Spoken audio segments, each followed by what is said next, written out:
So how many of you have ever been talking to a grandparent or a parent or anyone older than you and have wondered or asked them, when you first saw the internet or the color TV or cell phone, did you know that it would be such a huge phenomenon that every single person, or at least all of us, would be using on a daily basis? Now, I'm going to show you at least some of you have asked yourself that. What in the next 10 years will I be using on a daily basis that I don't even know of right now? So this is the concept that I did in my presentation. Now, I found Bitcoin. In simplest terms, Bitcoin is a currency. Just like how you could have a dollar, or you could have a euro, you can have an ounce of gold, you can have a Bitcoin. Now, the thing that sets Bitcoin different than everything else is that it's 100% digital, that it's all based around your computer. So think about gold. You can get gold by going into a mine and mining it with an axe, and for all the work that you put in, you're rewarded with something. Bitcoin is the same exact way, except instead of going to the ground and mining, you're using your computer.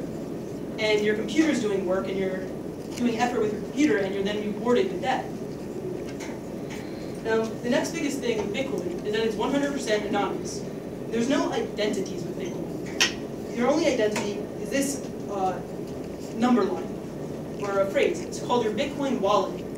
Now, no one in the world, no one in this classroom, no one can identify who this is by that number phrase.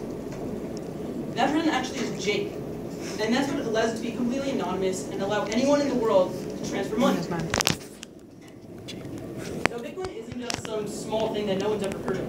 It's been featured in every single major news outlet in the past year.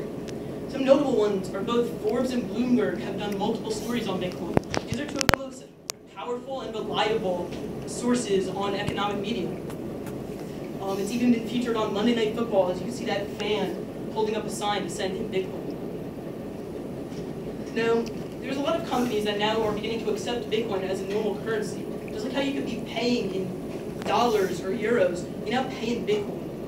This is just a fraction of the list of companies that accept Bitcoin, a very small fraction.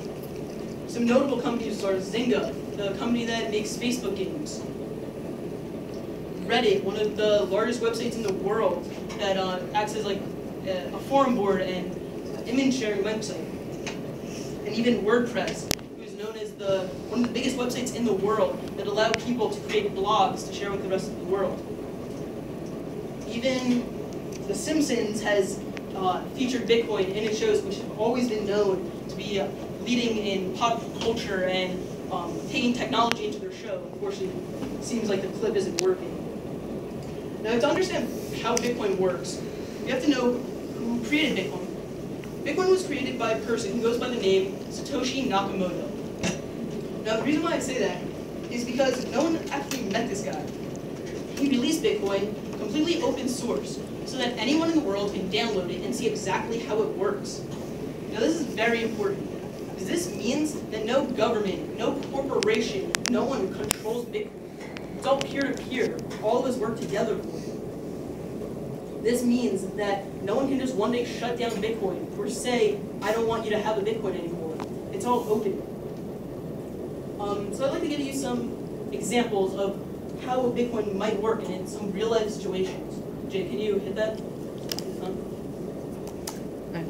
So, let's say someone's in a third world country like Africa. It's been known sometimes that this person might come over to a first world country to help get economic prosperity, but he might leave his family back home. And it's always been a problem for someone to then transport the money that they've made back to their home family. Now, in the past, these people would have to use bank transfers or wire transfers that would not only be very expensive, but it would take time.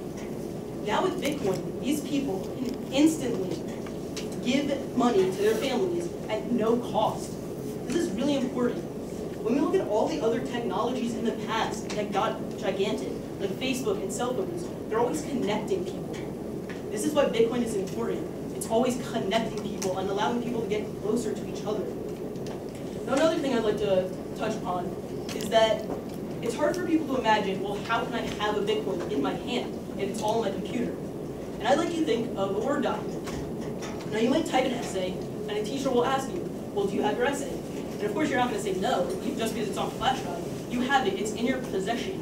It's data on a flash drive that, that can come together to create something, and Bitcoin is the same exact way. So in the end, all these things come together: the anonymity, the lack of a centralized government, and the instant transfers come together to point out the fact that Bitcoin is connecting people, and that's why it's so important.